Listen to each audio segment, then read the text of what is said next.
Voici une présentation de l'espèce Federbia albida, anciennement connue sous le nom d'Acacia albida, qui est un arbre légumineux de grande taille originaire d'Afrique et du Moyen-Orient. Nom vernaculaire. Federbia albida a plusieurs noms vernaculaires selon les régions et les langues. Par exemple, il est appelé balanzan en Bambara, Cad en Wolof, Kaski ou Kaiki en Peul ou Gao au Niger. Il est aussi connu sous les noms de White Acacia, Winterthorn ou Apple Ring Acacia en anglais. Origine, systématique et classification. Federbia albida appartient à la famille des Fabacées, à la sous-famille des Mimosoidés et à la tribu des Ingés. Il est la seule espèce du genre Federbia qui a été érigée par Auguste Chevalier en 1934. Il a longtemps été classé dans le genre Acacia, sous le nom d'Acacia albida, mais des études botaniques ont montré qu'il se distinguait des autres espèces d'acacia par sa phénologie inversée, sa morphologie et sa distribution. Description morphologique. Federbia albida est un arbre épineux qui peut atteindre 6 à 30 mètres de hauteur et 2 mètres de diamètre.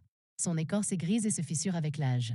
Ses feuilles sont composées de 10 à 30 paires de folioles qui tombent pendant la saison des pluies et repoussent pendant la saison sèche. Ses fleurs sont jaunâtres, hermaphrodites et disposées en épis de 3,5 à 16 cm de long.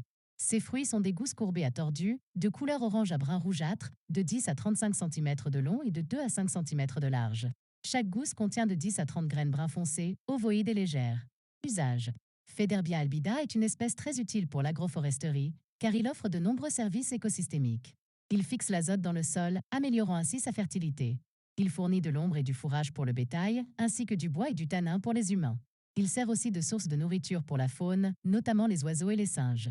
Il a également des propriétés médicinales, car son écorce, ses fruits et ses feuilles sont utilisés dans la pharmacopée traditionnelle pour traiter diverses maladies. Écologie et géographie. Federbia albida est une espèce adaptée aux zones arides et semi-arides, où il reçoit entre 250 et 600 mm de précipitations annuelles. Il pousse le long des cours d'eau, des lacs, des marécages et des plaines inondables. Il a une racine pivotante qui lui permet d'atteindre les nappes phréatiques profondes et de résister à la sécheresse. Il a une phénologie inversée, c'est-à-dire qu'il perd ses feuilles pendant la saison des pluies et les regagne pendant la saison sèche. Ce phénomène lui permet de réduire la compétition avec les cultures associées et de synchroniser sa production de biomasse avec la demande du bétail.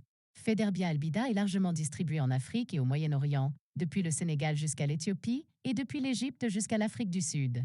Il est également présent en Inde et au Pakistan, où il a été introduit.